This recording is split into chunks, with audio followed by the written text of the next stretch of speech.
Baik Bapak Ibu, selamat siang semuanya.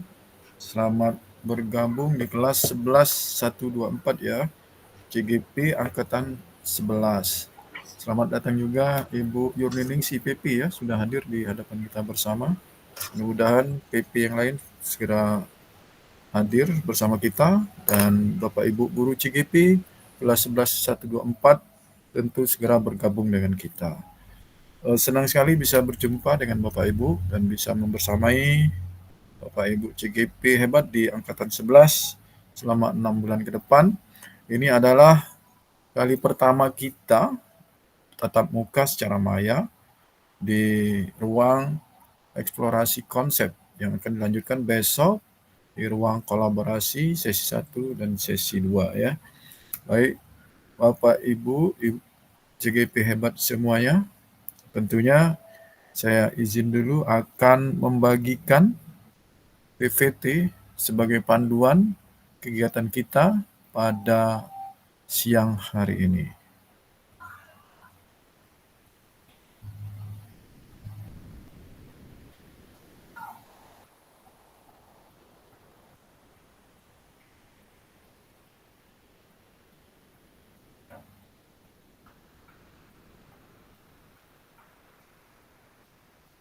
Sudah bisa di ini Bapak Ibu? Tidak bisa ya? Belum bisa ya? Oke, baik. Bapak Ibu sudah bisa terlihat? Sudah bisa, Pak. Oke, baik.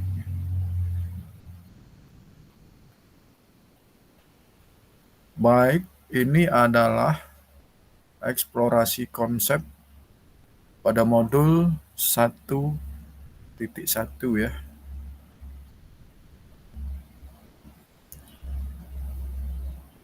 Modul 1.1 itu adalah tentang refleksi filosofi pendidikan nasional Ki Hajar Dewantara. Kita akan melakukan diskusi lebih kurang 90 menit ke depan di eksplorasi konsep diskusi secara virtual modul 1.1. Nah, ini identitas modul yang Bapak Ibu bisa baca nanti tentang modul kita. Kemudian ini agenda yang akan kita lakukan pada sore hari ini atau pada siang hari ini. Ada pendahuluan, kemudian ada refleksi, kemudian ada diskusi, kemudian ada refleksi kembali, dan ada penutup. Nah, Bapak Ibu tentunya sudah membaca ya, dari mulai dari diri, kemudian dilanjutkan dengan eksplorasi konsep. Mudah-mudahan di eksplorasi konsep ini Bapak Ibu semuanya sudah membaca dan memahami tentang modul 1.1. Dan saya yakin percaya bahwa ibu-ibu semuanya selain dari memiliki pengetahuan tentang filosofi, tentu memiliki pengalaman yang semuanya sudah bertugas sebagai guru di sekolah masing-masing. Tentunya dari filosofi Ki Hajar Dewantara yang sudah Bapak Ibu semua pelajari, sebaiknya juga disesuaikan dengan kondisi situasi sekolah saat ini.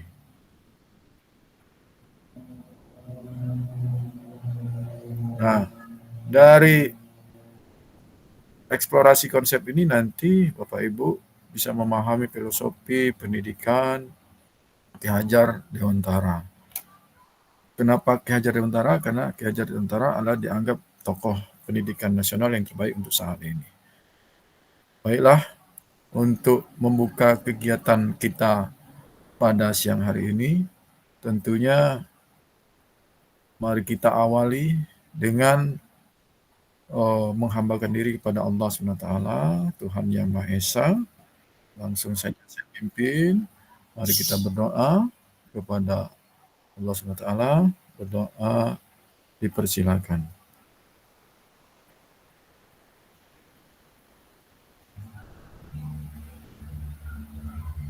Berdoa selesai. Terima kasih Bapak Ibu. Ini dari Bapak Ibu. Pembukaannya salam, berdoa, Kemudian kita lanjutkan dengan ice breaking. Bapak Ibu, saya punya pertanyaan seperti ini. Yang hadir sudah 11 orang. Berarti 8 orang ya. Masih 2 orang lagi yang belum. Ada berapa banyak angka 9 dalam hitungan 1 sampai dengan 100? Silakan Bapak Ibu yang mau menjawabnya. Diketik di chat box saja Bapak Ibu. Ya, silakan. Saya berikan waktu berapa menit? 3 menit ya.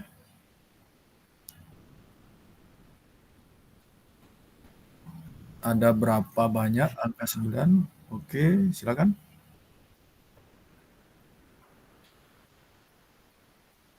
Ibu Nopi, oke, sudah menjawab. Ibu Fitri sudah menjawab. Yang lainnya?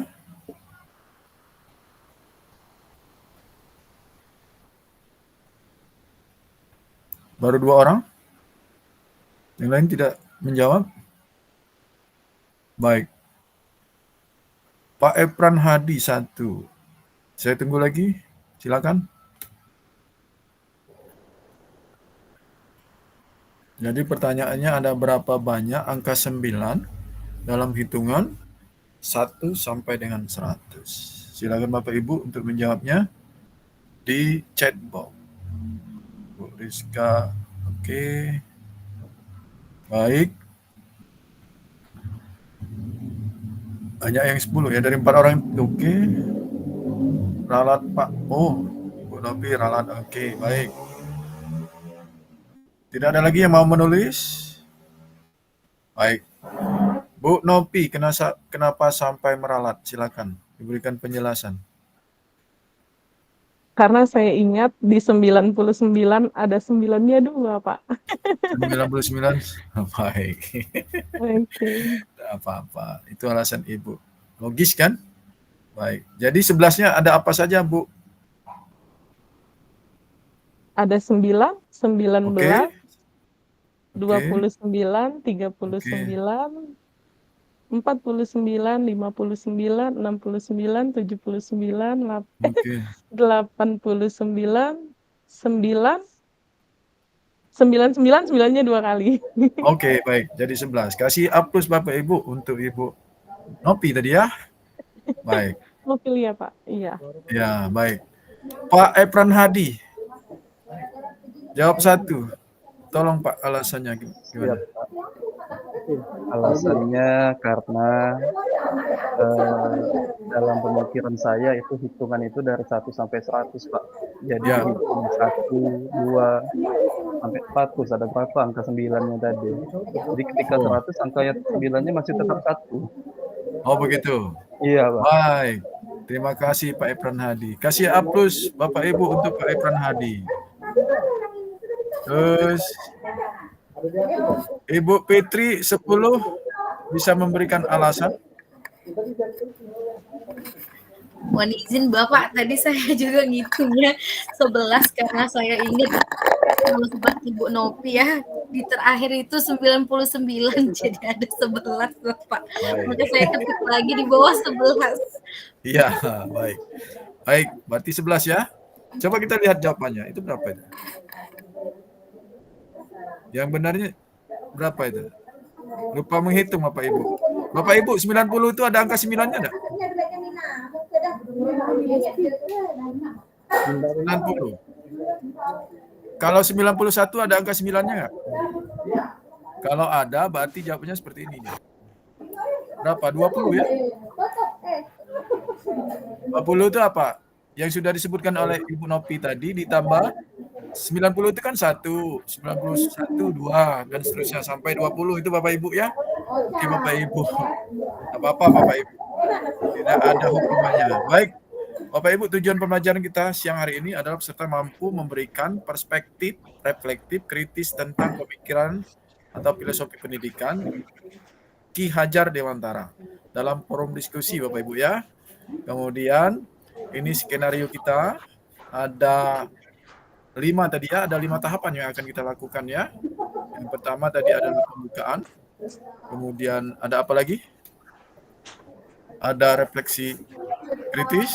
kemudian ada dialog diskusi tanya jawab, kemudian ada refleksi dan umpan balik. Yang berikutnya kelima adalah penutup. Baik Bapak Ibu, ini komitmen belajar kita.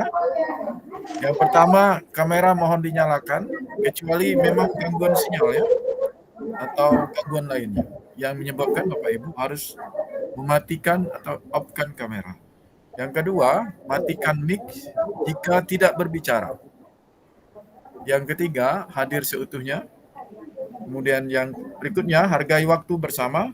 Intinya usahakan kita ketika jadwal kita setepat-tepatnya, ya, sebaik-baiknya.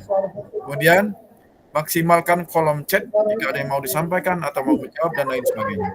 Kemudian berikutnya, Bapak Ibu jangan lupa membuat catatan. Kemudian angkat tangan atau raise hand pada saat Jimit ya, bukan Zoom itu ya. Kemudian jangan lupa bahwa gangguan teknis adalah hal yang biasa dalam kegiatan kita ini. Jadi Bapak Ibu tidak usah mudah berputus asa, tetap sabar, tetap semangat. Itu gangguan sinyal itu harus kita lawan dengan sebaik-baiknya. Yang ketiga, Ibu dilarang rekod menyebarkan kegiatan ini di dunia medsos. Kecuali kalau untuk kepentingan pribadi sedikit-sedikit mungkin boleh. Itu Bapak Ibu ya, komitmen belajar kita. Kemudian kesepakatan belajar saya pikir sudah itu. Kemudian kita lanjutkan dengan refleksi kritis GP. Di refleksi kritis ini ada beberapa pertanyaan pemantik. Yang pertama, apa makna kata menuntun dalam proses pendidikan anak bagi saya? Artinya bagi Bapak Ibu ya. Bapak Ibu ada yang mau memberikan jawabannya? Langsung saja, silakan. Apa makna kata menuntun dalam proses pendidikan? Silakan Bapak Ibu. Saya stop share mungkin ya. Silakan. Silakan angkat tangan. Ada yang mau menjawab?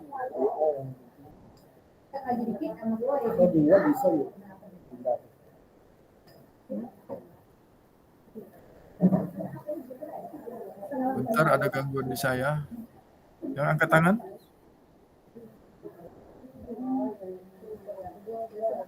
Ya, Pak Epran Hadi silakan.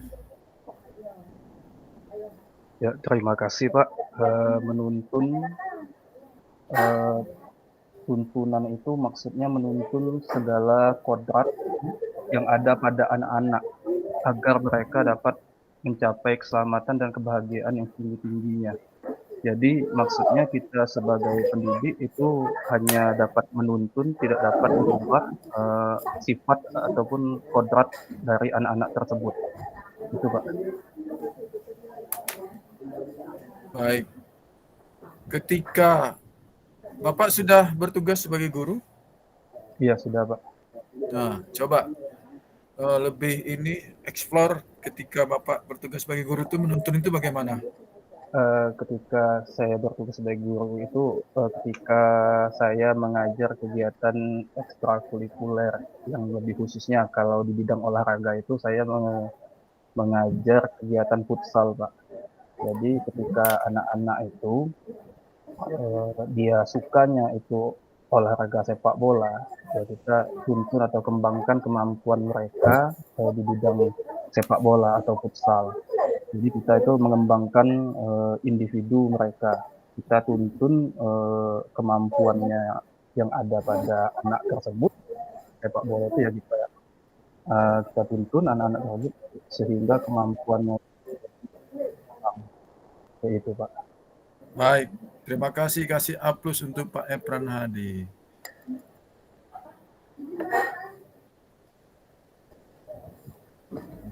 Berikutnya, ada lagi? Yang angkat tangan tadi Ibu Nopi, silakan. Ibu Nopi Lia. Kalau menurut Novi, Pak, menuntun itu memegang tangan atau menggandeng. Maksudnya gimana? Menuntun, berarti menuntun itu memegang tangan seseorang atau kita menggandeng tangan seseorang. Nah, ketika kita bertugas sebagai guru, menuntun itu seperti apa? Ketika kita berperan sebagai seorang guru, maka menuntun adalah mengajak anak-anak kita untuk bekerja sama memperoleh tujuan untuk meraih tujuan yang sama, Bapak. Ketika guru menginginkan siswanya sukses, maka siswanya menginginkan dirinya menjadi sukses atau lulus dengan nilai yang baik. Baik. Artinya tujuan siapa yang diinikan? Tujuan bersama, Pak. Tujuan bersama. Tujuan gurunya, Dan tujuan siswa itu sendiri. Oke. Baik, itu yang Ibu pahami dari menuntun. Ya. Oke, baik. Kasih aplaus untuk Ibu Nopi. Ibu Nur Laila ada yang mau disampaikan? Silakan. Ibu Nur Laila ya. Iya Pak, menurut saya pribadi itu menuntun itu adalah mengajak anak atau mencontohkan anak, mengajak anak berkolaborasi supaya anak itu menjadi setiap ilmu yang didapat itu. Sepertinya contohnya misalnya saya sering melatih senam ya.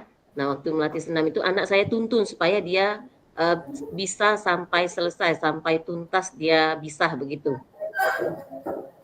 Ketika ada anak yang dituntun itu tidak mau, gimana? Kalau dia tidak mau, kita tuntun apa yang dia mau, selama tidak melewati jalur.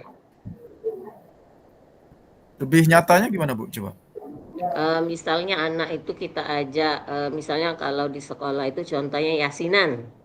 Kalau diajak yasinan dia tidak mau, disebabkan karena apa? Kita tanya dulu. Seandainya dia tidak mau pada waktu keramaian, nah otomatis kita mengajaknya ke suatu tempat atau di kelas, mengajaknya yasin bersama karena dia otomatis kalau anak kelas 1 itu malu kalau karena keramaian.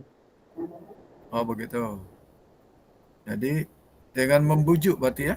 Nah ya, otomatis seperti itu. Artinya membujuk sama dengan menuntun ya? Kurang lebih hampir sama. Baik, kurang lebih hampir sama. Gimana itu kalimatnya? Kurang lebih hampir sama. Nyaris sama ya. Oke, baik. Baik, kasih aplaus untuk Ibu Nur Laila. Bapak Ibu, sudah ada 3 orang nih berpendapat nih. Ada Pak Efran Hadi, ada Bu Nopi, ada Bu Nur Laila. Ada yang komen enggak tentang pendapat 3 orang ini? Silakan. Kan sudah dengar semua tadi. Pak Efran Hadi berpendapat seperti itu. Kemudian Bu Nopi juga, Bu Nur Laila juga. Silakan Bapak Ibu untuk mengomentari pendapat dari 3 orang tadi. Silakan.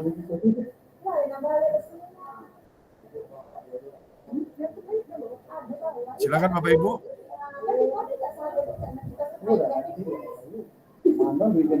Ini ada Bu Siti Nurjana baru masuk. Atau saya yang tunjuk. Silakan Bapak Ibu. Tadi saya ulang, tadi ada Pak Efran Hadi, ada Bu Nopi, ada Bu Nur Laila yang sudah komentar atau berefleksi tentang kata menuntun menurut KHD. Ada yang mau berpendapat tentang pendapat dari Pak Efran, Bu Nopi, dan Bu Nur Laila. Silakan. Silakan.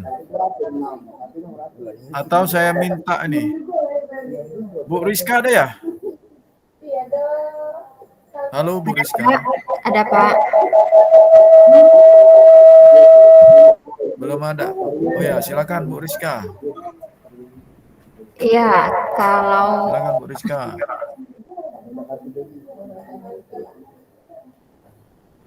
Dibuka mic-nya Bu. iya, Ya, silakan. kalau menurut saya Menuntun itu adalah membimbing semua kodrat anak yang ada dalam diri anak untuk mencapai potensi terbaiknya, Pak. Potensi terbaiknya. Bagaimana dengan pendapat Pak Epran, Bu Nopi, dan Bu Nurlaila tadi, Bu Rizka? Kalau Ibu Nurlaila tadi bilang menuntun itu membujuk ya. Kalau Ya. membujuk sepertinya memang ada termasuk, tapi kurang tepat Pak ya. Kalau membimbing itu kan kita lebih gimana ya? Kita membuat minatnya itu lebih muncul seperti itu, terutama di bidang-bidang yang dia minati. Ya. Iya. Jadi beda antara membujuk dengan menuntun. Membujuk termasuk di dalam menuntun, tapi menuntun beda dengan membujuk. Oh begitu. Gimana ya? Kalau membujuk itu lebih, menuntun itu adalah lebih artinya luas Pak. Kalau Bu, membujuk Ibu masih bertugas di mana? Mohon maaf. Gimana Pak? Ibu bertugas di mana? Guru di Di mana? SD 187 Pak. Ibu guru kelas berapa? Kelas 3. Nah, berapa orang siswa Ibu? 35. Nah, coba, pernahkah Ibu melakukan menuntun atau membujuk di 35 siswa itu? Iya, setiap hari saya pasti menuntun siswa-siswa saya. Yang pasti dalam keseharian kan kita memang bertugas untuk membimbing, menuntun, mendidik setiap anak itu untuk mencapai potensi terbaiknya.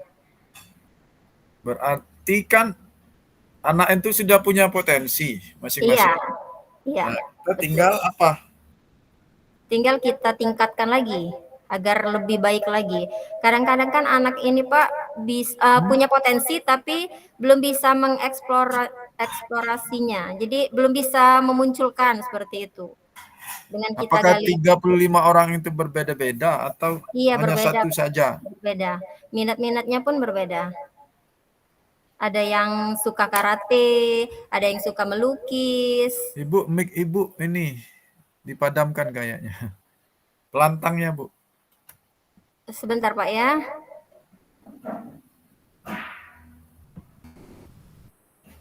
Ibu Rizka, pelantangnya dibuka. Oh ya, sudah keluar. Iya.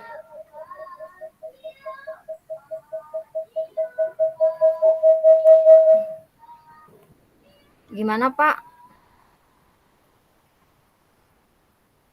Halo, Pak. Gimana suaranya? Ya, silakan. Sudah bersih Pak? Baru muncul. Oh. Baru muncul ya. Ya, silakan Bu. Baiklah. Iya, jadi dari siswa saya sendiri, dari 35 siswa itu memang minatnya berbeda-beda, bakatnya juga berbeda-beda. Ada yang suka karate, ada yang suka melukis, ada yang suka menari. Nah, dari situ kita bisa, sebagai guru kita bisa menajamkan lagi minatnya itu Pak. Dengan cara kita menuntunnya, membimbingnya, memberikan semangat pada dirinya. Oh iya, berarti Iya. kan 35 orang itu pasti beda-beda kan? Iya, betul Pak, pasti beda-beda. Iya. Oke, baik. Terima kasih Bu Rizka. Iya, terima kasih Kasih kembali aplaus Bapak Pak. Ibu. Ya. Bentar.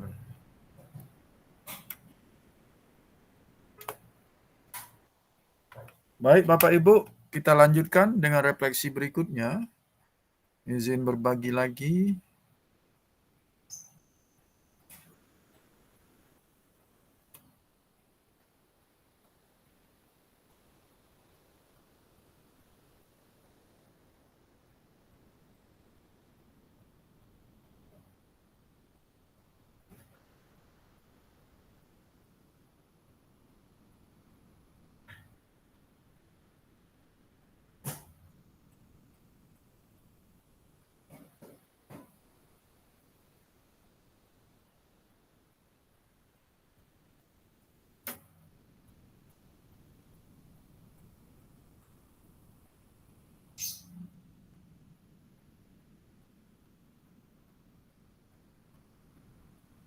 Ada yang berbagi ya?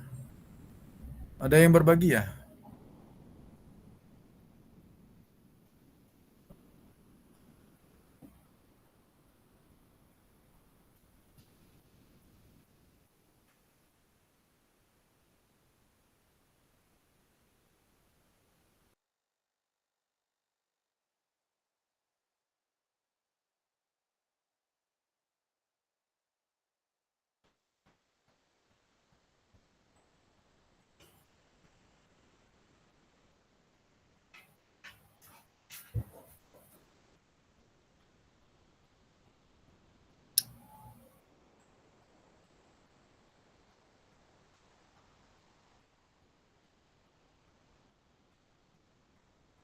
Sebentar Bapak Ibu, saya ada gangguan sinyal juga kayaknya ini.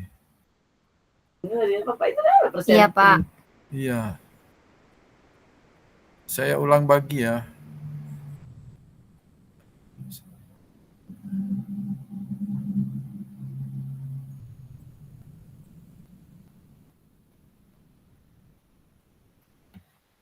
Ya, mudah-mudahan sudah terbaca Bapak Ibu ya. Baik, Sudah terbaca, Pak. oke. Yang kedua, bagaimana kata menuntun?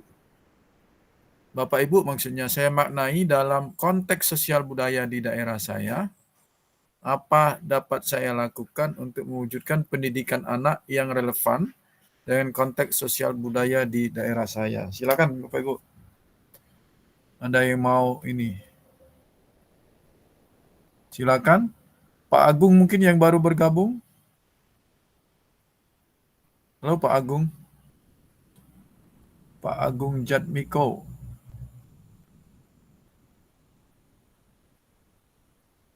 Tidak bisa dengar suara saya. Ibu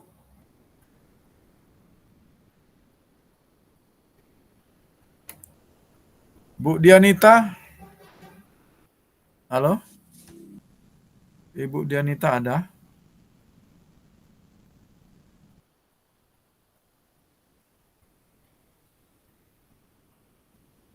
Ibu Dianita ada?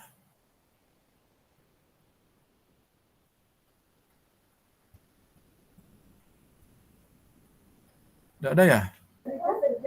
Ya, silakan. Ada yang mau berpendapat tentang bagaimana kata menuntun saya maknai dalam konteks sosial budaya di daerah saya? Apa dapat saya lakukan untuk mewujudkan pendidikan anak yang relevan dari konteks sosial budaya di daerah saya? Silakan Bapak Ibu.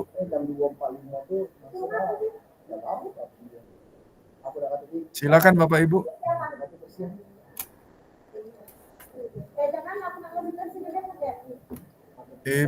Apakah suara saya bisa didengar? Halo? Bisa, Bisa, Pak. Pak. Ya, silakan coba. Ya, lagi mikir, Pak. Oh, lagi mikir.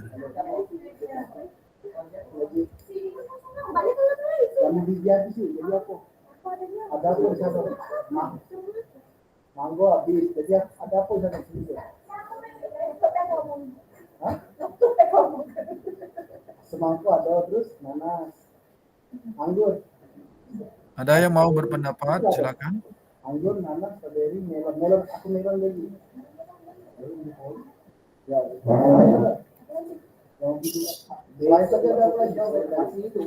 Tadi modulnya sudah dibaca kan? Melon, terus Apa? strawberry, semangko. Iya. Besok langsung jalan juga. Ya. Oke, terus itu aja. Daripada kayak di jalan ada ini ada apa-apa mobil strawberry. Ya, strawberry coklat ada nggak?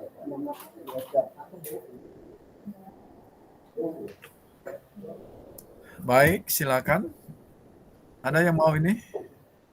Kan kata menuntun tadi sudah direfleksikan oleh Pak Epran, oleh Bu Nopi, oleh Nur Laila, kemudian ditambah oleh Bu Rizka. Sekarang, bagaimana kata menuntun saya atau Bapak Ibu maksudnya ya, maknai dalam konteks sosial budaya di daerah saya, berarti daerah Bapak Ibu. Kemudian apa dapat saya lakukan untuk mewujudkan pendidikan anak yang relevan dengan konteks sosial budaya di daerah saya? Silakan Bapak Ibu.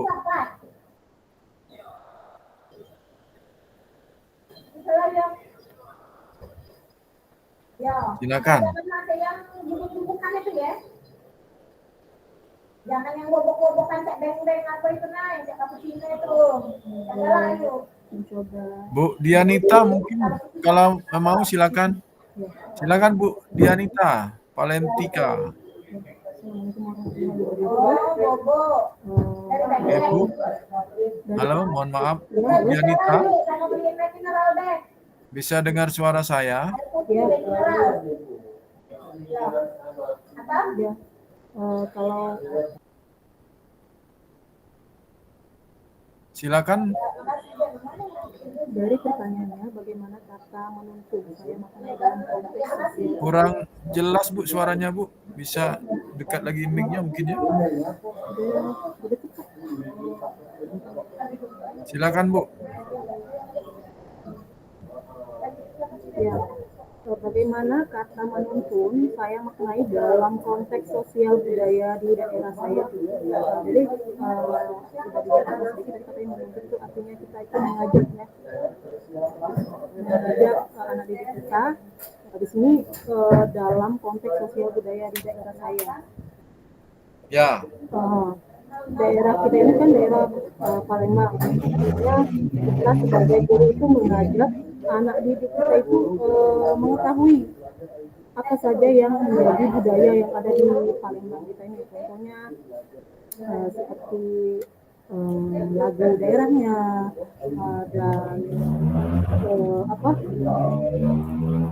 tari daerah atau baju daerahnya kita perkenalkan kepada anak-anak kita pada saat kita mengajar. Kemudian apa yang dapat dilakukan? Contohnya di Kurmer itu kan ada proyek proyeknya itu kearifan lokal. Nah di situ kita bisa kembangkan pada anak, kita perkenalkan anak-anak. Oh ini tarian asal daerah kita nih, seperti misalnya ini tari Tanggai, ini misalnya lagu daerah kita, lagu dari Banjar, atau ini makanan khas dari daerah kita, seperti itu.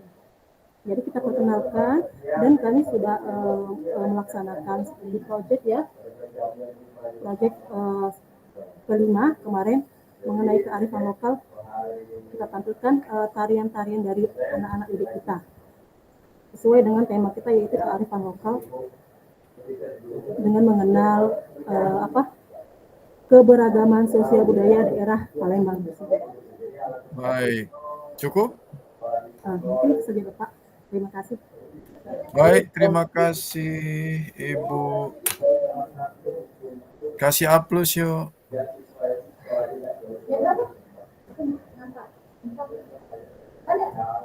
Ada lagi mau berpendapat silakan. Selamat datang Bu Zawita. Silakan. Selamat datang Pak, terima kasih. Maaf terlambat Pak. Ya, tidak apa-apa. Kami setia menunggu. Jaringan terkendala. Ya, oke, baik. Baik, Ibu Nopilia. Jawab lagi. Silakan Bu. Oke, makasih kesempatannya Bapak. Ya. Menurut pendapat saya, menuntun itu menuntun yang saya maknai dalam konteks sosial budaya di daerah saya, yaitu membantu atau memfasilitasi anak untuk menerapkan dan mempertahankan sosial budaya yang ada di lingkungan masyarakat itu sendiri. Misalnya Bu, gimana Bu? Misalnya, yang paling sederhana, budaya yang paling sederhana di dalam masyarakat adalah jika bertemu dengan orang yang lebih tua adalah salam. Oke, apalagi? Cium tangan. Cium tangan. Jadi menuntun anak untuk memaknai konteks sosial budaya mungkin memperkenalkan kepada anak-anak. Oh, kalau bertemu dengan orang yang lebih tua atau bertemu dengan guru, mungkin ungkapan menghormati seseorang itu dengan cara salaman, mencium tangannya sebagai rasa hormati. Baik. Saya rasa itu salah satu budaya yang ada di dalam masyarakat. Iya. Budaya Palembang ya? Palembang, Pak. Iya, baik. Kasih aplaus untuk Bu Nopi. Oke, baik. Terus satu lagi? Silakan. Ada yang belum berbicara ini? Silakan. Pak Agung mungkin, Pak Agung Jatmiko. Silakan Pak Agung. Pak. Ya, silakan. Suara saya bisa didengar Pak? Bagus, merdu. Alhamdulillah ya. Ya. Mohon izin Pak, tadi agak telat masuk di ruangan. Ya, oke. Ya. Oke, terkait dengan pertanyaan bagaimana kita menuntun dalam konteks sosial budaya, menurut saya sih namanya menuntun berarti memberikan arahan, mungkin bisa jadi Pak ya. Ya. Membuat anak itu dari yang tidak tahu menjadi tidak tahu. Kemudian terkait tadi saya setuju dengan Bu Novi ya, dengan hal-hal sederhana sebenarnya bisa kita lakukan dalam konteks menuntun tadi. Misalnya memberikan contoh kepada anak itu bagaimana sih menghormati orang yang lebih tua gitu ya. Kemudian mengucapkan salam, dan itu bisa dimulai dengan kita memberikan contoh gitu ya.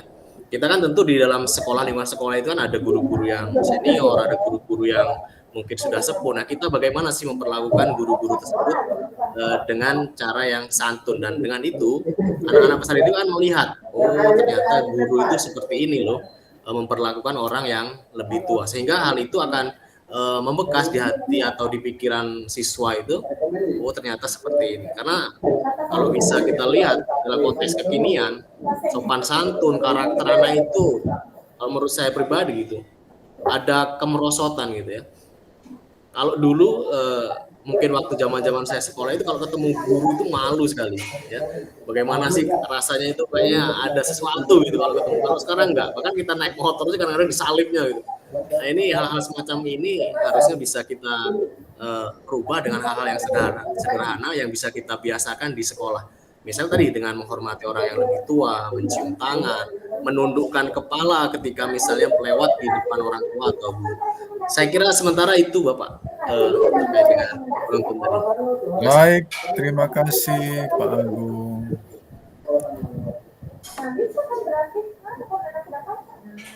Pak Riko Thomas ya? Ya. Pak Riko, tadi kan ada Ibu Dianita, ada Ibu Novi, ada Pak Agung Jatmiko. Bagaimana Pak Riko? Menurut Pak Riko, pendapat 3 Bapak Ibu tadi. Silakan.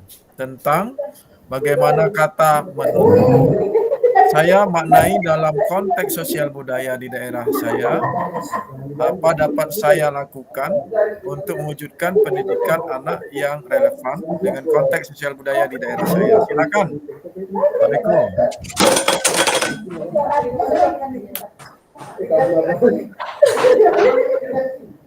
Ya baik, izin suara saya sudah bisa masuk dulu. Bisa, bagus. Sebelumnya saya minta maaf juga Pak, tadi masuknya juga telat karena cari-cari masuk Zoom Meet-nya di LMS gitu. Oh gitu. Ya, oke, baik. Untuk menanggapi dari apa yang sudah dijawab oleh rekan-rekan CGP,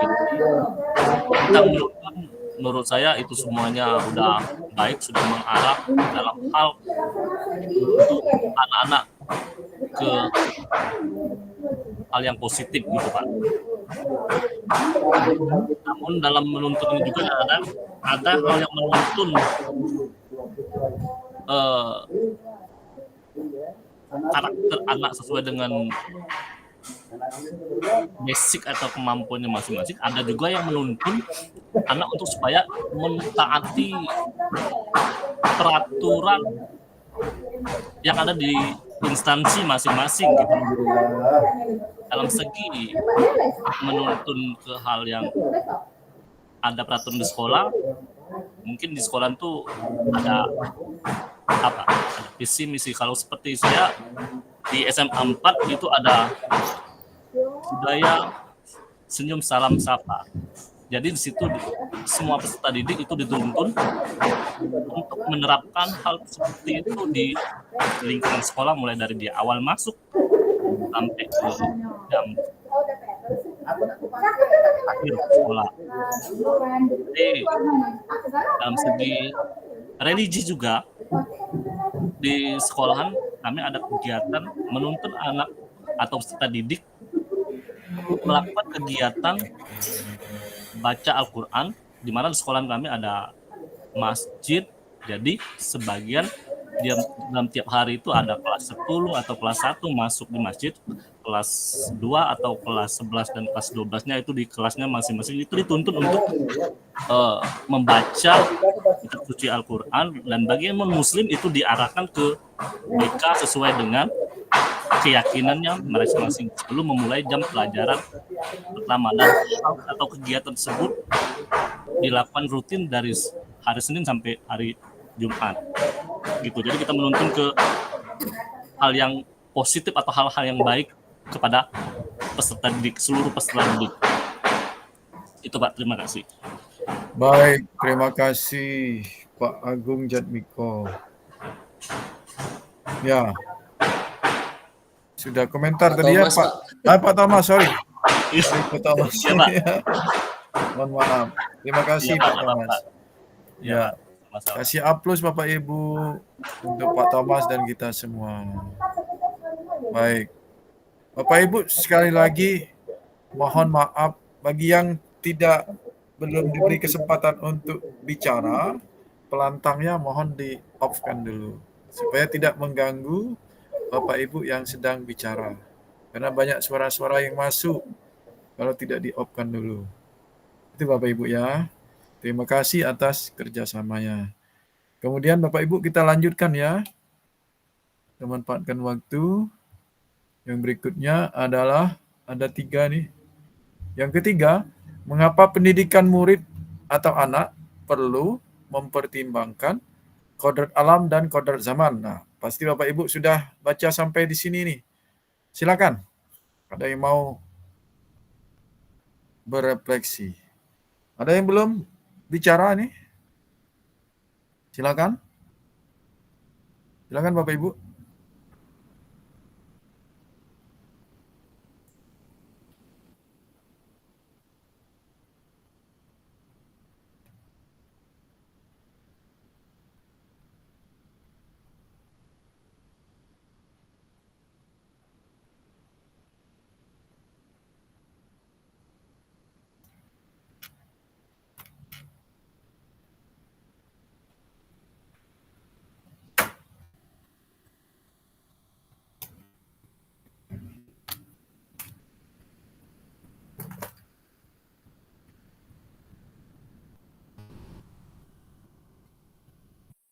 Riz.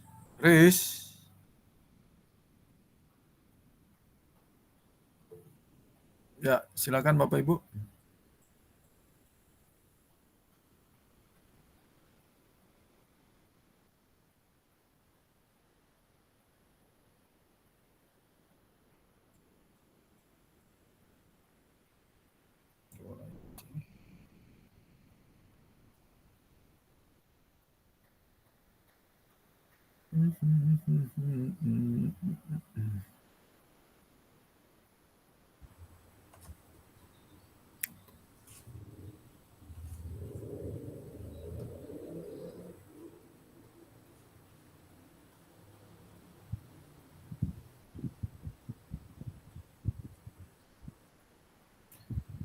Ya, silakan Pak Epran Hadi.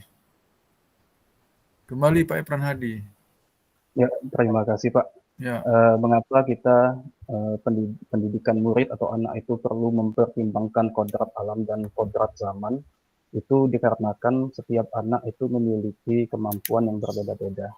Jadi kita tidak dapat menyamakan satu anak dengan anak yang lainnya, walaupun mereka bersaudara ataupun kembar sekalipun. Dan selanjutnya kita juga harus mempertimbangkan kodrat zaman, karena setiap zaman itu pasti berubah. Perubahan-perubahan itu pasti terjadi. Jadi ketika kita pada zaman yang saya pahami dari membaca modul kemarin, pada zaman kolonial itu pasti berbeda dengan zaman yang kita hadapi sekarang ini. Jadi kita itu memberikan pendidikan kepada anak harus sesuai dengan zamannya. Seperti misalnya pada zaman abad 21 ini ya otomatis kita juga perlu memberikan pendidikan IT kepada anak-anak kita. Jadi itulah mengapa kita sebagai pendidik perlu mempertimbangkan kodrat alam dan kodrat zaman, Bapak Ibu. Terima kasih. Baik, kasih aplaus untuk Pak Epran. Ada lagi? 2 orang lagi mungkin? Silakan. Selain Pak Epran, ada yang belum bicara nih?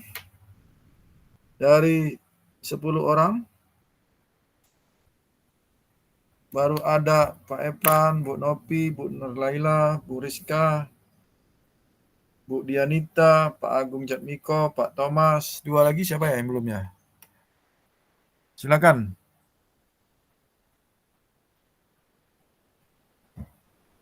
Bu Noprianti. Silakan, Bu. Halo? Halo, selamat siang Pak. Ya, silakan, Bu. Mengapa pendidik anak perlu mempertimbangkan kodrat alam dan kodrat zaman? Karena pada setiap anak itu ada yang namanya kebutuhan mereka masing-masing, Pak. Seperti anak itu, setiap anak berbeda-beda, jadi setiap anak juga kita harus bisa menanganinya dengan sikap yang berbeda-beda juga. Untuk yang kodrat alam, untuk kita mengajarin anak harus sesuai dengan mengikuti zaman. Kalau zaman dulu kita cuma sekedar mungkin mencatat, sekedar ceramah. Kalau sekarang kan kita harus lebih ke IT, ke komputer. Jadi bagaimana cara mereka mengakses HP atau komputer untuk pembelajaran. Jadi bukan hanya untuk bermain saja, tetapi ketika mereka bermain kita bisa masukkan nilai-nilai ilmu pendidikan. Karena sekarang anak-anak sekarang ujiannya sudah pakai HP semua, hampir rata-rata. Ibu bertugas di mana? Saya di SD 189 Pak, Palembang. Di SD 189 sudah ini ya, sudah boleh pakai HP anak-anak sehari-hari ya? Enggak Pak, tapi pernah sekali waktu itu kami yang ikut tes untuk ujian aja Pak. Tapi hampir rata-rata sudah mengerti. Nah, terus ketika Ibu sudah membaca ini gimana? Menurut pendapat Ibu sendiri gitu. Menurut pendapat saya, ya anak-anak mau tidak mau harus belajar untuk yang namanya kodrat alam itu. Karena mereka harus mengikuti zaman juga dalam belajar. Jadi tidak monoton gitu. Ya, jadi kita ditentukan oleh kodrat alam sama kodrat zaman ya? Enggak juga Pak. Itu kita kan ada iya ceritanya loh. Itu kita kan ada yang namanya ketika kita mengajarkan ada yang namanya panduan Pak, yang namanya modul. Nah di situ kita harus mengikuti itu juga, tapi kita harus seimbang lah modul kita dengan pembelajaran kita di lapangan, karena di lapangan tidak bisa disamakan dengan modulnya. Kan modul kan kebanyakan kan istilahnya itu standarnya. Tapi kalau di lapangan kan beda-beda, setiap anak juga berbeda, lingkungan berbeda, sekolah berbeda. Jadi kita harus menyesuaikan. Itu yang namanya kodrat alamnya. Untuk kodrat zaman, ya itu mengikuti kalau seandainya ada anak yang bisa, ada yang tidak bisa. Nah, di situ yang kita harus sebagai guru bisa memilih yang mana yang bisa kita ajarkan, yang tidak kita ajarkan. Dan menurut saya begitu, Pak. Baik, terima kasih Bu Noprianti. Kasih aplaus Bapak Ibu untuk Bu Noprianti. Selain Bu Noprianti, siapa lagi yang belum bicara? Silakan. Bu Fitriana ya? Ya, silakan Bu Fitriana. Silakan Bu, tidak apa-apa Bu. Karena kita semua kan diberi mempunyai kesempatan untuk berbicara di forum ini. Silakan Bu Fitriana. Oh ya, terima kasih Bapak. Salam kenal Bapak guru hebat yang ada di sini. Menurut saya mengapa pendidikan murid perlu mempertimbangkan kodrat alam dan kodrat zaman, di mana pendidikan itu harus sesuai dengan kodrat alam. Artinya di mana lingkungan anak itu berada harus diperhatikan sesuai dengan karakter yang dimiliki mereka. Artinya pendidikan harus memenuhi kebutuhan anak itu sendiri. Kemudian dan untuk pendidikan murid harus mengikuti kodrat zaman, artinya dari waktu ke waktu yang semakin maju pendidikan juga harus seimbang dengan kemajuan teknologi yang ada, sehingga peserta didik ini mampu bersaing dan memiliki daya saing untuk masa yang akan datang. Gitu Bapak, terima kasih. Baik, terima kasih. Kasih aplaus untuk Ibu Fitriana. Baik, ada yang mau sukarelawan untuk mengomentari pendapat dari Pak Epran Hadi tadi, Bu Noprianti sama Bu Fitriana? Silakan. Silakan. Tidak ada? Pak Agung, Pak. Izin, Pak. Angkat tangan, Pak. Boleh. Oh ya, Ya. Pak Agung Jatmiko ya, silakan. Ya, luar biasa sekali ya pendapat dari teman-teman tadi. Yang pada intinya saya menangkap bahwa pendidikan itu memang perlu mempertimbangkan kodrat alam dan kodrat zaman ya. Artinya kodrat alam itu mungkin lebih kepada aspek-aspek seperti bakatnya, kemudian lingkungannya, sehingga pembelajaran yang kita sampaikan, pendidikan yang ingin kita tuju di dalam proses pembelajaran itu benar-benar bisa bermakna kepada anak tersebut. Jangan sampai apa yang kita sampaikan itu tidak ada makna sama sekali kepada peserta didik kita. Nah, terkait dengan kodrat zaman tentu kita sesuaikan dengan perkembangan zaman saat ini. Lagi-lagi agar menumbuhkan pengalaman yang luar biasa, antusias dalam proses belajar mengajar. Sehingga itu tadi tidak monoton. Jadi ketika kita menyampaikan pendidikan, tujuan pembelajaran yang dicapai, anak itu benar-benar semangat gitu dalam melalui proses pembelajaran. Jangan sampai ada ilustrasi gitu ya, gajah disuruh manjat gitu. Nah, karena itu tidak sesuai dengan kodratnya gitu kan. Gajah ya mungkin suruh jalan gitu kan, bebek suruh berenang, ikan suruh berenang gitu dan seterusnya. Saya kira seperti itu Pak. Mohon maaf kalau ada salah Pak. Baik, luar biasa. Terima kasih Pak Agung Jatmiko. Kita kasih aplaus Bapak Ibu. Baik Bapak Ibu, ini kan gambaran refleksi kita terhadap modul 1.1 di eksplorasi konsep yang tentu Bapak Ibu saya yakin dan percaya sudah membacanya. Tinggal Bapak Ibu membacanya berulang-ulang supaya mungkin lebih memahami dan tentunya bisa menerapkan di tempat Bapak Ibu bertugas masing-masing minimal.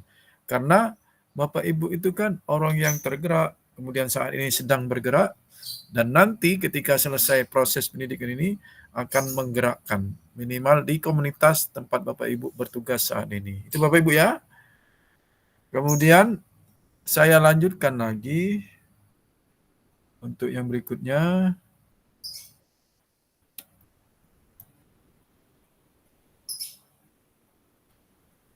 Nah, keempat ini, apa relevansi pemikiran KHD, pendidikan yang berhamba pada anak? Sudah terbaca itu Bapak Ibu?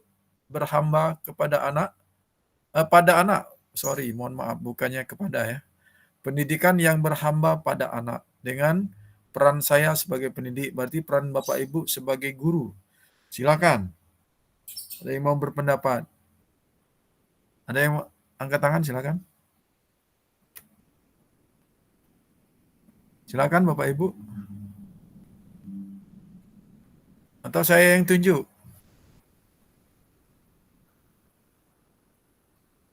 Yang sudah agak lama tidak bicara siapa? Bu Nurlaila ya? Nurlaila ya? Silakan Bu Nurlaila.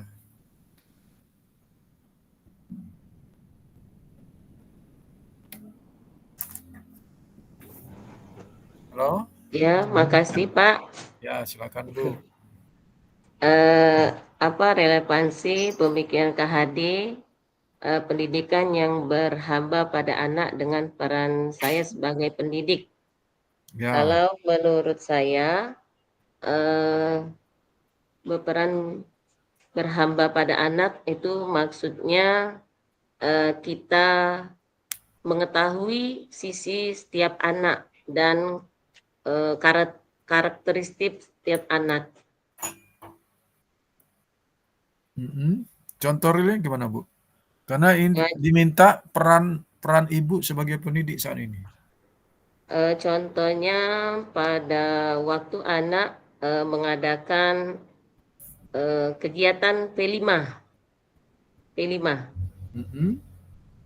Misalnya mengadakan kolaborasi bersama-sama anak, misalnya P5 pada waktu pembuatan praktek, pembelajaran pembuatan kubus atau bangun-bangun datar. Nah, itu pemahamannya yaitu mendekatkan diri ke anak, yaitu memahami anak intinya. Oh, intinya Yang memahami dibutuhkan anak. anak. Oke. Iya. Maafkan Artinya saya. guru paling tidak mengenal karakteristik anak gitu. Memahami, Pak, memahami karakteristik setiap anak. Oh, Kan setiap memahami. anak itu berbeda-beda karakteristiknya. Oke, baik. Ibu ngajar di mana? Mohon maaf. Di SD Negeri 145 Gandus, Pak, Palembang. Kelas berapa, Bu? Kelas 3. Berapa orang tuh siswanya? Oh, tadi ya sudah sebutkan 35 tadi ya? Bukan, Pak. Bukan Itu ya? Ibu Fitri. Oh, Ibu Fitri. Oh ya, Iya. mohon maaf. Ibu berapa Saya orang? 22, Pak. Oh, 22. Nah, dari 22 itu bagaimana pendidikan yang berhamba pada anak 22 itu? Gimana solusi? Ini contohnya loh. Contohnya yaitu kita memahami anak. Misalnya contohnya anak itu pada waktu pembelajaran dia sedang tertidur di mejanya. Nah, kita harus mengetahui anak itu sikon atau kondisi anak itu. Berarti anak itu perlu atau ada sesuatu di anak tersebut, kita harus memahaminya dan melakukan pendekatan. Oh, begitu. Jadi itu contoh realnya ya? Ya, contoh real. Oke, yang diinikan Ibu. Baik, terima kasih Ibu Nur Laila. Kasih aplaus Bapak Ibu, luar biasa. Oke, ada lagi yang mau memberikan pendapatnya tentang apa relevansi pemikiran KHD pendidikan yang berhamba pada anak? Silakan. Bu Nopilia, silakan. Menurut saya, pendidikan yang berhamba pada anak adalah pendidikan yang berpusat kepada siswa. Jadi, jika dikaitkan dengan pembelajaran di sekolah, gini deh, sesuai dengan modul yang saya baca dari yang sudah diberikan oleh Bapak, itu materi sebelumnya kita adalah anak itu memiliki kodrat alam dan kodrat zamannya sendiri. Anak itu mempunyai kodrat alamnya. Dalam artian anak itu dalam kenyataannya mempunyai kelebihan dalam dirinya sendiri. Dicontohkan dalam modulnya Bapak itu katanya ketika kita itu seorang guru dianggap adalah seperti seorang petani. Jika menanam padi katanya, maka petani itu harus memberikan perawatan bagaimana menumbuhkan padi tersebut menjadi subur.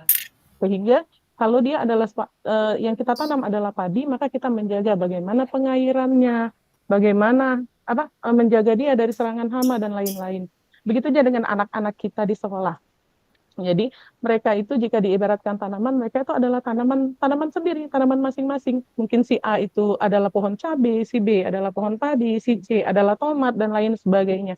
Itu menggambarkan karakter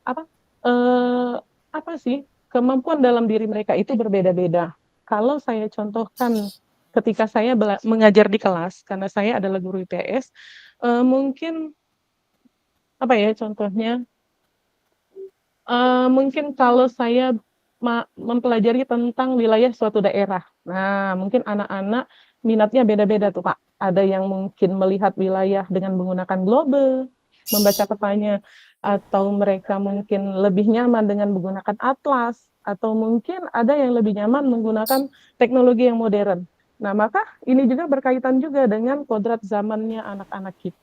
Gitu pendapat saya.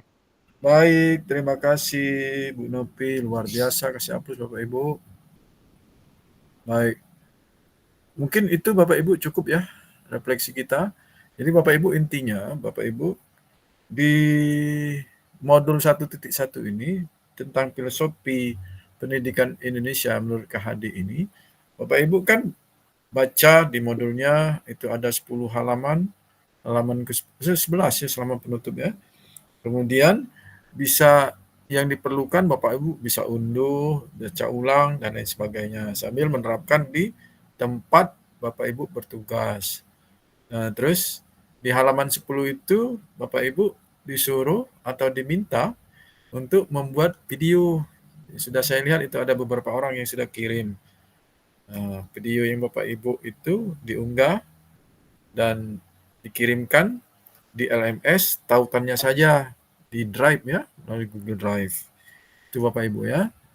Kemudian kita lanjutkan Bapak Ibu. Nah, ini mind map-nya Bapak Ibu ya, substansi modul. Nanti di alur merdeka itu kan mulai dari diri, eksplorasi konsep, kemudian eksplorasi konsep itu hanya di modul 1.1 ini ada diskusi kita seperti saat ini. Di modul-modul lainnya tidak ada. Nah, setelah itu baru di ruang kolaborasi. Ruang kolaborasi itu kan ada dua, ada sesi 1, ada sesi 2. Sesi satunya itu Bapak Ibu melakukan diskusi nanti dalam kelompok kecil atau BOR nanti di BOR.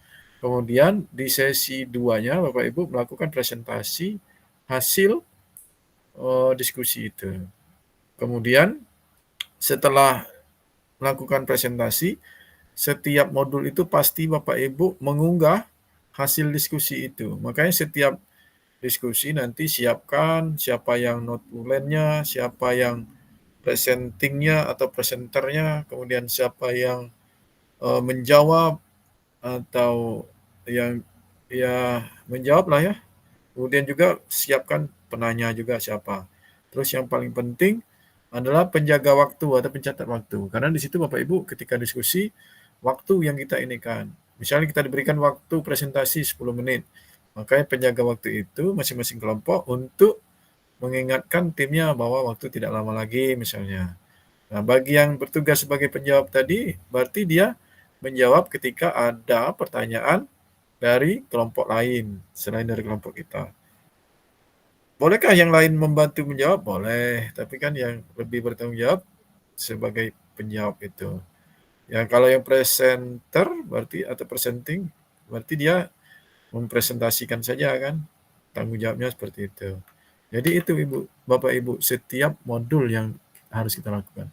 Baik, kita lanjutkan, kita ke sesi berikutnya atau tahap berikutnya adalah dialog, diskusi, dan tanya jawab. Silakan Bapak Ibu kalau ada yang mau kita diskusikan atau tanya jawab tentang eksplorasi konsep di modul 1.1 ini. Silakan. Ada yang mau ditanyakan? Silakan Bapak Ibu. Kalau ada yang mau ditanyakan. Nah, CGP saling berdialog. Oke, boleh. Silakan.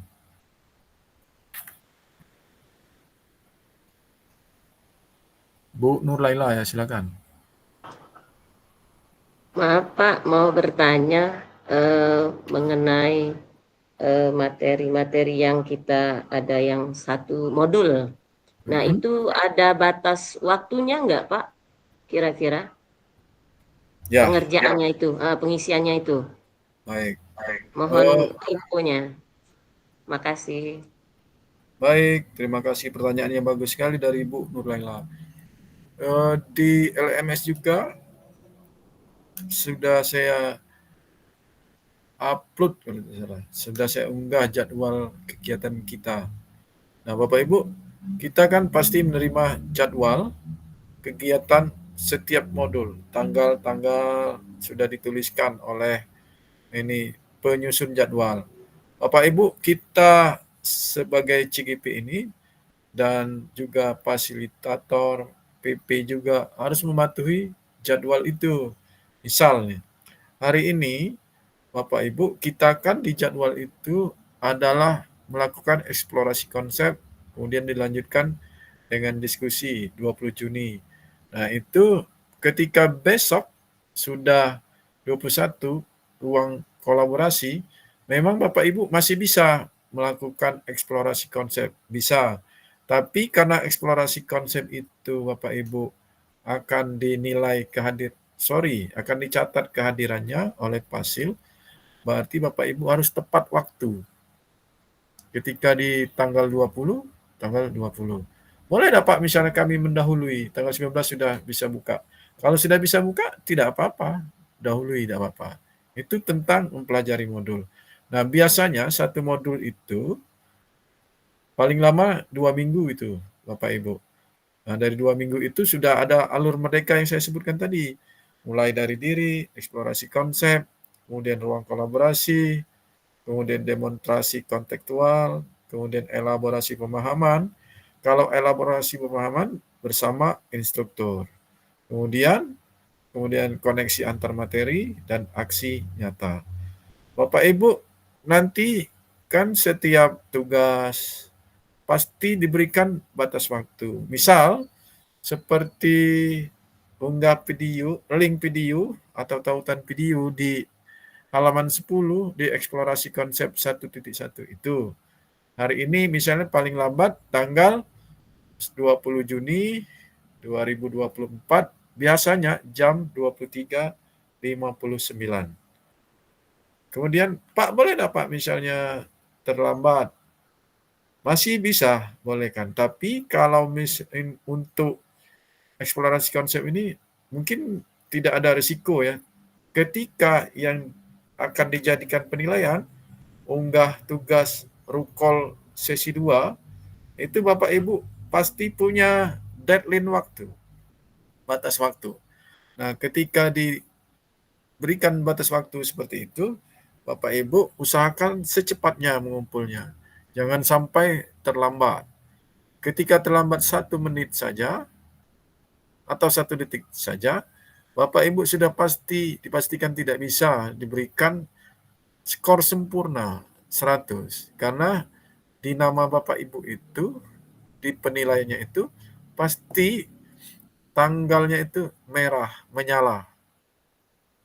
Tidak mungkin atau tidak bisa lagi diberikan penilaian tidak terlambat. Karena ketepatan waktu itu menjadi unsur penilaian. Kalau di modul 1.1 itu, perhatikan Bapak Ibu. Unggah tugas ketika rukol sesi 2, karena akan dinilai. Kemudian demonstrasi kontekstual. Kemudian yang lain-lainnya koneksi antar materi. Kemudian aksi nyata. Mungkin itu Bu Nurailah. Halo? Iya Pak, jelas Pak, makasih. Oke, ya. Ada lagi yang mau kita diskusikan, silakan Bapak Ibu. Silakan Bapak Ibu kalau ada yang mau kita diskusikan. Nah, terus Bapak Ibu, kita ini yang penting kolaborasi sesama Bapak Ibu, sesama CGP. Jadi saling mengingatkan, saling membantu, itu akan lebih baik. Dan itu juga merupakan bagian dari penilaian. Karena kalau kolaborasi tidak jalan, kita harap maklum. Misalnya kita melakukan diskusi nih secara daring. Tentu karena daring tidak satu tempat. Nah, kalau kita tidak lakukan kolaborasi dengan baik, pasti ada kendala-kendala yang susah untuk kita atasi. Tapi kalau kita kolaborasi dengan baik, mudah-mudahan walaupun ada kendala, itu bisa kita atasi. Itu Bapak Ibu ya. Itu saja mungkin dari saya untuk sementara. Kalau ada yang mau ditanyakan, silakan.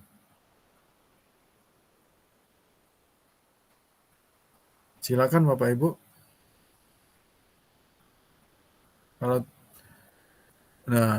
Kalau tidak, Kita lanjutkan ke refleksi dan umpan balik. Saya kembali ke sini dulu. Oke.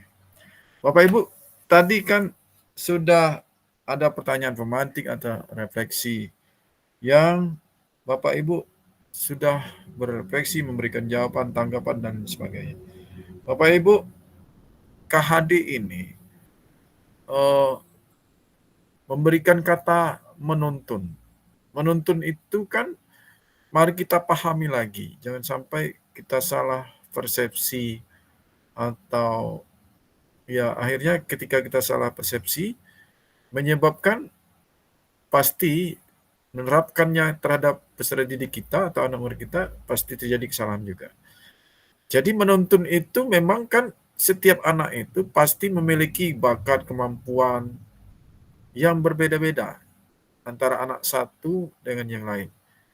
Nah, menurut KHD ini sebenarnya anak-anak itu adalah sudah memiliki garis-garis tipis untuk bakat minat mereka itu. Tugas kita ini hanya menebalkan bakat minat mereka itu. Jangan sampai kita salah menuntun mereka. Makanya berarti kalau kita memaksakan, kalau ada yang guru kelas atau guru mata pelajaran memaksakan anak ini harus pandai ini, tentu pasti tidak bisa. Karena itu tadi, berarti kita tidak menuntun mereka. Cobalah kalau kita beranalogi dengan pengembala kambing misalnya. Kita ini kan hanya menunjukkan saja bahwa di situ ada telaga, tapi tidak bisa memaksa mereka untuk meminum. Kira-kira seperti itu. Kemudian, Bapak Ibu, pendidikan juga pasti dipengaruhi atau ditentukan oleh kodrat alam dan kodrat zaman. Kodrat alam itu maksudnya benar yang disampaikan tadi, ada bisa bakat yang dimiliki oleh anak itu sejak lahir yang harus kita tebalkan tadi, yang harus kita tuntun tadi. Juga kodrat alam lingkungan sekitar.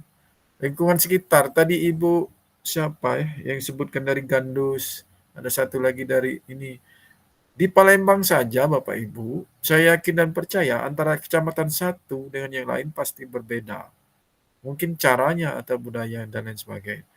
Nah, maksudnya kalau ini alam ini kita harus menyesuaikan dengan kondisi situasi di tempat anak kita itu belajar.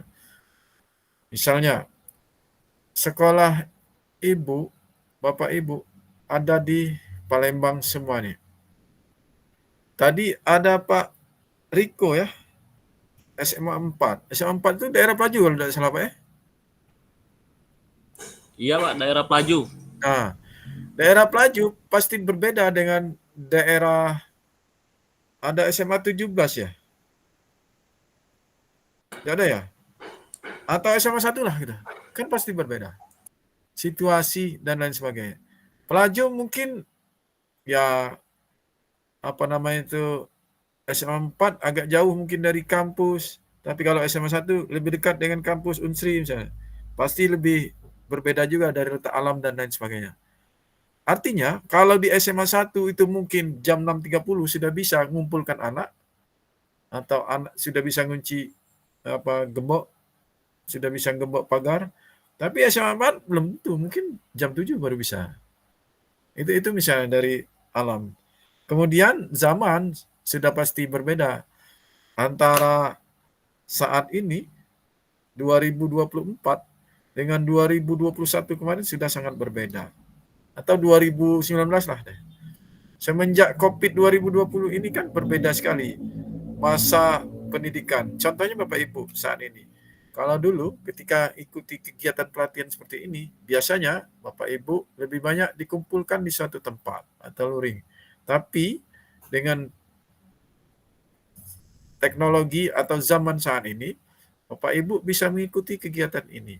Bisa dari rumah atau daring. Walaupun waktunya sampai 6 bulan. Gitu ya. Jadi alam dan zaman menentukan cara kita sebagai pendidik untuk membelajarkan atau membersamai anak didik kita yang sedang kita ajar atau kita latih itu sesuai dengan tanggung jawab dan tupoksi kita masing-masing. Terus, bagaimana pendidikan yang berhamba pada anak itu? Hamba, pengertian berhamba pada anak seperti ini, memang kita harus mampu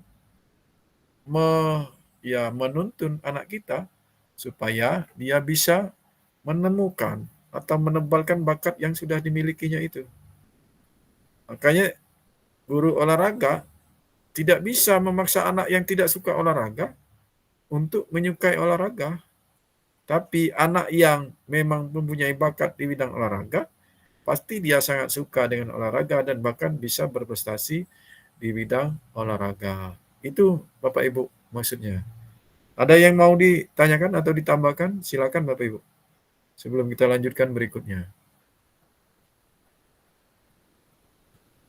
Silakan Bapak Ibu. Kalau ada? Tidak ada? Kalau tidak ada, nah Bapak Ibu mudah-mudahan masih ingat ini. KD menyatakan bahwa pendidikan budi pekerti dapat dilatih dengan menggunakan permainan anak-anak seperti permainan mengutas bunga atau ngeronce yang dapat melatih apa? Kalau kita melakukan seperti ini. Silakan Bapak Ibu. 5 menit saya berikan waktu. Bisa terbaca di layar?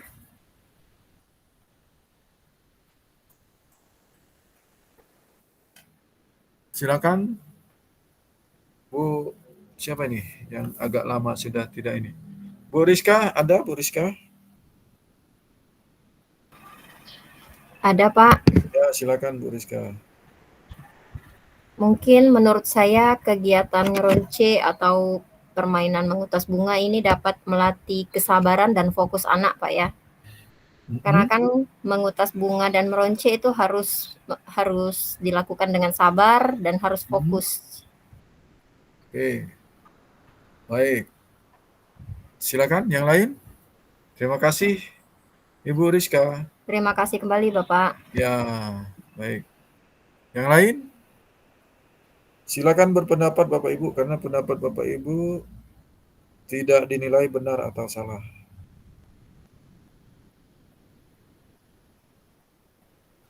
Silakan Bapak Ibu.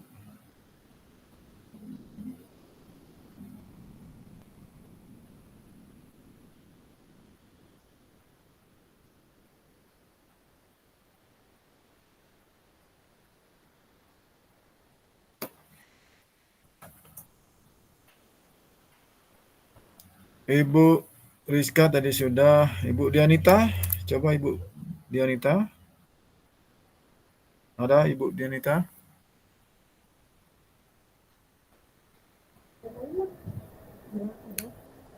Silakan Ibu Dianita.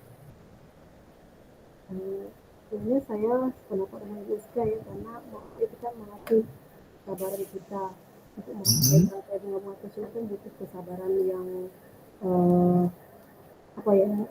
melatih kesabaran yang mungkin perlu diasah. Kalau tidak sabar kan tidak bisa merangkai itu. Udah nih selesai udahlah.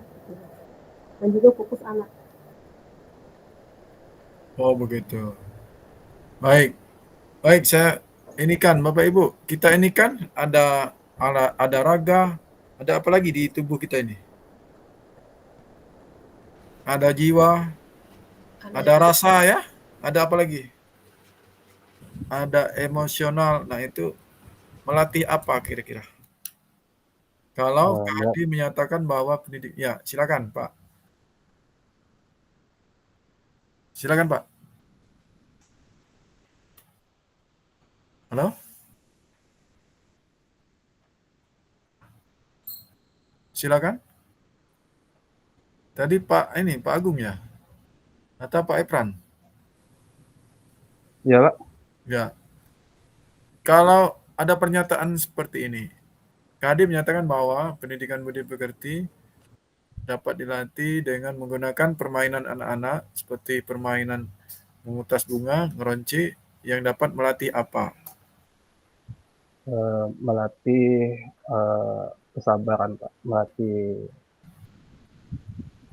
ketekunan, dan juga kalau meronce itu melatih olah rasa, keindahan. Oh, rasa keindahan, baik. Ya, keindahan. Baik, baik, terima kasih Pak Agung.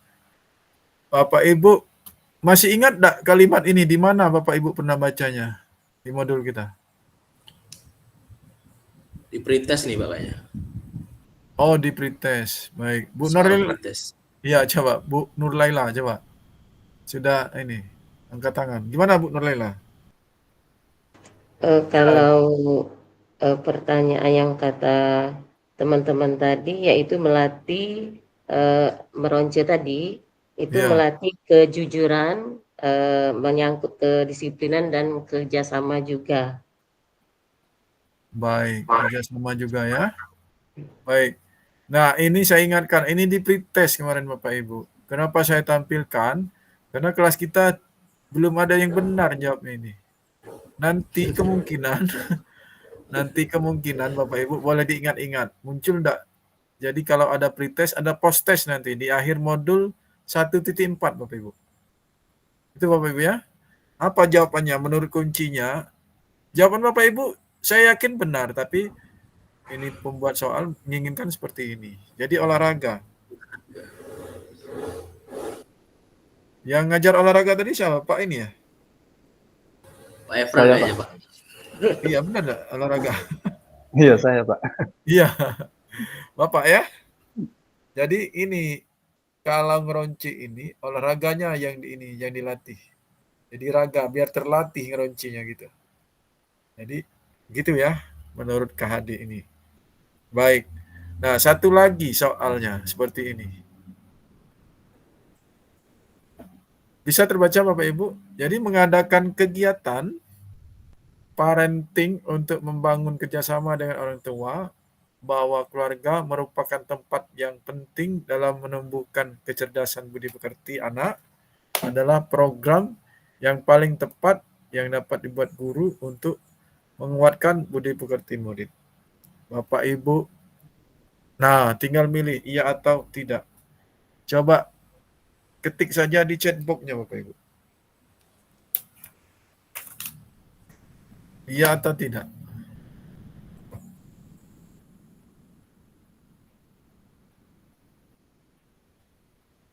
Oke, Bu Dianita sudah jawab, Pak Riko sudah jawab, Pak Agung Jatmiko sudah, oke, Pak Epran, Bu Nurlaila. Nah, oke. Sudah? Bu Priyanti. Sudah semua ya? Bu Rizka, oke. Nah, ini banyak iya kayaknya. Ada yang beda dari satu. Yang tidak, mohon diberikan penjelasan. Silakan. Yang tidak tadi siapa tadi? Tidak. Ada tadi saya terbaca tidak. Hormat. Oh, tidak ada ya? Iya semua ya? Baik. Nah, ini soal pretest juga Bapak Ibu. Iya ya jawabannya ya. Program yang paling tepat yang dapat dibuat guru untuk menguatkan budi pekerti bagi murid. Nah, tapi tidak tahu saya kenapa Bapak Ibu sepertinya di statistik itu jawabnya belum ada yang benar. Kalau di sini benar semua sudah. Kasih hapus untuk Bapak Ibu. Kita berikan tepuk tangannya. Baik, luar biasa. Baik, Bapak Ibu. Ini mohon diingat-ingat kembali. Nanti pretest, post-testnya nanti mungkin keluar lagi. Itu saja Bapak Ibu, mungkin ini kita sudah sampai di penutup kita. Jadi CGP melanjutkan belajar materi kembali. Kemudian untuk hari ini kita foto-foto mungkin ya. Cukup ya. Nah, sambil kita membuat kesepakatan-kesepakatan berikutnya ya. Baik, saya stop dulu.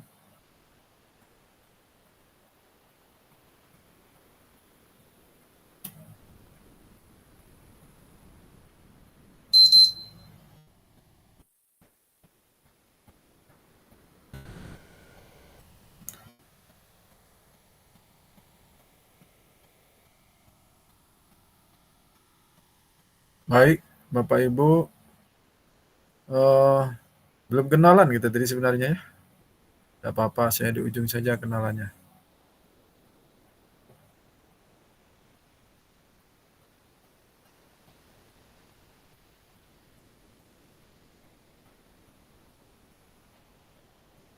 Bentar, saya ngatur dulu.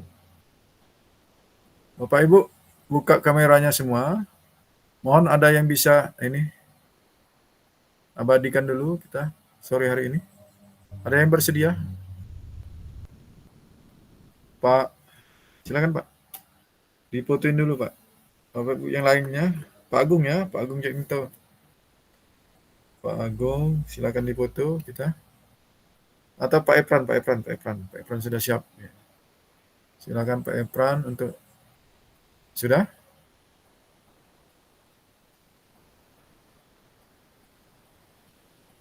Baik, nanti dibagikan di grup ya.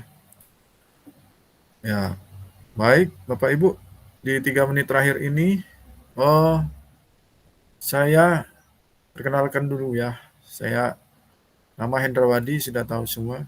Sehari-hari saya pengawas SMA, jadi di Dinas Pendidikan Provinsi Sumatera Selatan. Karena tinggal di Musirawas, saya lebih ditugaskan di Musirawas, jadi SMA Musirawas. Itu Bapak Ibu ya. Kemudian Bapak Ibu, saya mohon kesepakatan karena berikutnya kan kita secara permanen selama 10 modul itu akan melakukan ruang kolaborasi 1 modul 2 kali. Jadi berarti 20 kali. Nah, berhubungan dengan ini, saya ingatkan dulu dengan Bapak Ibu, bahwa Bapak Ibu, kita ini untuk mengikuti pendidikan ini, salah satu menentukan kelulusan kita adalah kehadiran. Bapak Ibu, selama 6 bulan ini, seluruh rangkaian kegiatan yang dicatatkan sebagai kehadiran itu ada 38. Boleh Bapak Ibu catat, boleh diingat. Rukol itu kan 2 kali 1 modul. Berarti 2 kali 10, 20. Kemudian ada eksplorasi konsep. 1 kali setiap 1 modul. Berarti ada 10 kali. 30 ya. Kemudian ada loka. Iya, loka karya 6 kali. 8 kali. Bersama nanti didampingi oleh PP ya. Oleh ibu-ibu PP. Jadi 38 kali kita itu. Nah, dari 38 kali itu Bapak Ibu wajib hadir minimal 34. Kalau misalnya hadir totalnya 33, walaupun diberikan nilai oleh PP, oleh Pasil itu 100 semua setiap tugasnya, itu Bapak Ibu tidak bisa diluluskan. Oleh siapa? Oleh kementerian. Jadi mohon Bapak Ibu untuk kehadiran itu harus dipulkan. Nah, terus di kehadiran itu Bapak Ibu hanya 3 pilihannya. Hadir tepat waktu, kayak seperti ini, hadir tepat waktu. Kemudian hadir tidak tepat waktu. Tidak tepat waktu itu bisa terlambat atau ada gangguan sinyal dan lain sebagainya. Kemudian opsi ketiga, tidak hadir. Nah, Bapak Ibu, ketika tidak hadir berarti memang benar tidak hadir, walaupun sakit berarti tidak hadir. Atau misalnya Pak mau hajatan nikah misalnya, tetap tidak hadir. Nah, jadi mengantisipasinya, Bapak Ibu kita usahakan hadir walaupun terlempar, terlambat mungkin ya, atau gangguan lainnya. Ketika Bapak Ibu itu hadir, akun Bapak Ibu tercatat di kegiatan kita. Jadi lebih mudah untuk membantu Bapak Ibu bahwa memang hadir. Gitu ya. Kemudian ini perlu kesepakatan juga kita. Bapak Ibu, rukolnya kan setiap rukol itu kita 3 kali 45 menit. Berarti 135 menit. Bapak Ibu maunya jam berapa? Silakan. Silakan Bapak Ibu.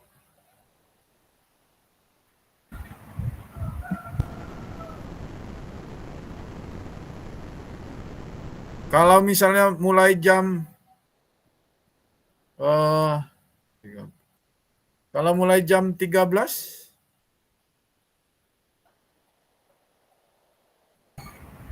Boleh, Pak. boleh, Bu Rizka. Yang lainnya? Boleh juga, Pak. Boleh juga. Jadi kalau jam 13 kita mulai, berarti selesainya sampai berapa itu?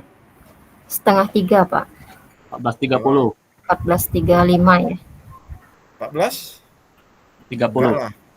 Tambah 2 jam 15 menit. 15.15. 13.00 itu tidak tercepat. Tidak 13.30 aja, Pak. Kalau 13.30 Nah, enggak apa-apa. tanya, Pak, nak sholat dulu balik Kita sekolah. cari opsi dulu. Kalau 13.30 selesai berarti 15.45. Betul? Asarnya yang numbur. Silakan yang lain. Bu Nur Laila 13.30 ya? Pengennya. Oke, yang lainnya? Silakan Bapak Ibu. Seperti hari ini aja, Pak. Hari ini jam 14 ya? Mm-mm. Oke, berarti kalau 14 sampai 16.15. Lewat, Pak, asal, Pak. Lewat, dia asarnya lewat. Di tempat saya saja sudah azan ini. Kalau saya inginnya, kan zuhur sudah selesai. Berarti jam 13. Zuhur jam berapa di Palembang? Jam 12 ya? 12 lewat 5, Pak. Ya, jam 12 lewat 5. Saya pikir selesai itu jam 13. Nah, kalau jam 13 berarti sampai 15.15. Asar, bisa sholat asar lagi kita kan? Gimana? Kalau setuju, ketikkan di ininya. Di chatbox-nya dulu. Kita sepakat ini dulu, karena besok harus saya jadwalkan. Gitu. Saya ketikkan di chatbox 13.00 sampai dengan 15.15. Nah, saya ketik di chatbox. Kalau setuju silakan. Oke. Oke.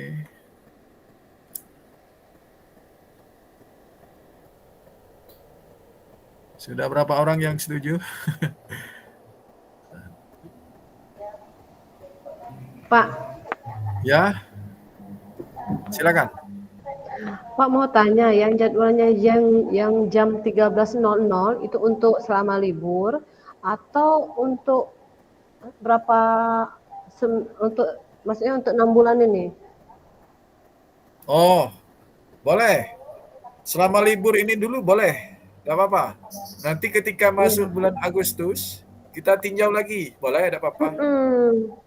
Boleh. Ya, apa-apa. karena kita ada yang ngajar kelas 1, ada yang ngajar kelas berapa, pulangnya kan ada yang ngantar anak les. Ya. Jadi kacau, Pak, jujur lah. Jadi yang tidak kacaunya jam berapa? Malam, Pak, tak kacau. Kalau udah kacaunya habis iya benar, habis maghrib boleh, habis isya boleh, Bu. Aku standby yang itu, Pak. Tapi kalau yang hari lainnya, Oh, habis maghrib. Boleh. Kalau habis maghribnya jam berapa? Jangan habis isya. Oh, habis isya. Habis isya itu jam berapa? 19.30. Isya 7:30. Ya, 19.30 berarti 7.30. Oke. Pak, malam waktu untuk keluarga, Pak. Iya, mohon maaf Bapak kalau malam itu waktu untuk keluarga. Iya, Pak. Jangan mengganggu waktu keluarga kalau bisa. Itu istirahat. Oke, saya pikirkan. Lagi bawa keluarga sama anak-anak lagi. Iya. Oh, ya sudah, tidak apa-apa. Makanya Bapak Ibu tuh izinlah dengan suaminya. Yang bapak-bapak izinlah dengan istrinya untuk rukol. Berarti untuk sementara 13 ya? Iya, Pak. 13 setuju. Baik. Selama libur ya, Pak ya? Selama libur ya? Iya, minimal untuk 4 modul ini sampai modul 1.4. Iya, jam 1 aja Pak. Oke, Sudah pas baik. itu. Ya. Jam 1 sampai jam 3.15 ya. Iya, Pak. Karena biasanya agak molor-molor sedikit Bapak Ibu itu. Iya. Nggak bisa pasnya itu. Kadang-kadang masih ada yang mau didiskusikan seperti saat ini kan. Sudah lewat 36 menit. Mungkin itu saja ya. Nah, yang berikutnya kita perlu ketua kelas nggak? Perlu, Pak. Nah, ya coba. Cowok, Pak, cowok biasa ketua kelas nih. Ya silakan siapa? Cowok bela Pak, cowok. Ayo siapa? Cowok nih berarti pilihannya Pak Agung sama Pak Riko. 2 ya? Siapa Pak Efran? 3. Pak Efran, Pak Efran. Pak Efran. Oke. Yang lain setuju Pak Efran? Setuju. Setuju ya? Sangat setuju. Jangan Pak, ganti Pak. Apa-apa Pak Efran. Kan ini, Ganti Pak. ya minta tolong Pak Efran untuk ketua kelas di kelas 11-124 ya. Berarti kan nanti bisa membantu teman-teman dan saya juga beserta membantu PP. PP kita sudah tahu ya? Sudah kenal ya? Sudah, Pak. Ya, Bu. Sudah, Pak, ganti aja Tapi Pak. belum ketemu. Oh. Bu Bu Yurni silakan coba bicara untuk perkenalan diri dulu. Sama Bu Zawiyah, ya? Bu siapa tadi ya? Iya, betul, Pak. Ibu Zawiyah. Iya, coba. Oke, baik Pak.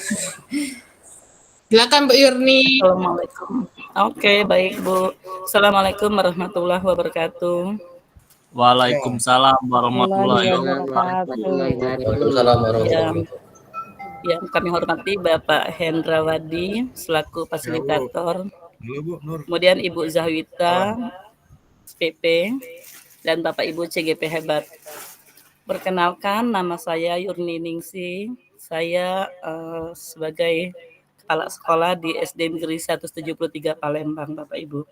Salam kenal semuanya, Bapak Ibu. Terima kasih. Assalamualaikum warahmatullahi wabarakatuh.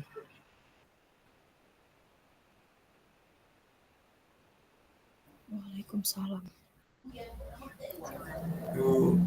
Terima kasih. Salam. Silakan Bu Silakan Ibu Zawita. Baik, iya. Terima kasih Bapak yang terhormat Bapak Hendra sebagai fasil kita di kelas ini, Ibu Yurni, PP, rekan, dan Bapak Guru hebat CGP lainnya. Perkenalkan saya Zawita Garipapang. Saya kemarin itu guru penggerak angkatan 1. Saya bertugas sekarang di SD Negeri 37 Palembang, arah Kedukan Bukit ya. Gandus, deket Gandus lah. Sama Bu, Gandus kita. Gitu saja, kalau ingin ada yang ditanyakan silakan Bapak Ibu. Silakan Bapak Ibu, nomor HP sudah dapat belum? Sudah di dalam grup. Ya. Senang sekali hari ini bisa ketemu virtual ya sama CGP. Ya, oke. Terima kasih Bu Zahwita, Bu Yurni Ningsi. Sama Pak. Ya, itu saja Bapak Ibu CGP hebat ya. Kita akhiri kegiatan kita hari ini. Sampai jumpa besok rukol ke-1 ya. Silakan Pak Efran untuk memimpin doa kita sore hari ini. Silakan. Baik, Bapak Ibu, untuk mengakhiri rukol kita pada sore hari ini, marilah kita membaca doa menurut kepercayaan kita masing-masing. Doa mulai.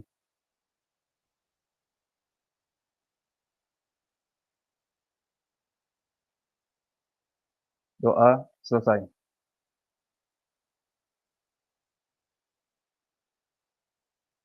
Baik, terima kasih Pak Efran, Bapak Ibu semuanya. Kita aplaus untuk kita hari ini. Semoga kita selalu diberikan kekuatan dan kesehatan. Sampai jumpa besok jam 13 ya. Sampai dengan 15.15. Terima kasih. Assalamualaikum warahmatullahi wabarakatuh. Waalaikumsalam. Waalaikumsalam warahmatullahi Waalaikumsalam warahmatullahi wabarakatuh. Terima kasih Pak. Terima kasih banyak Sama-sama. Pak. Silakan Bapak Ibu Sampai untuk jumpa istirahat lagi. atau kegiatan lainnya. Izin lagi Pak. Ya, silakan.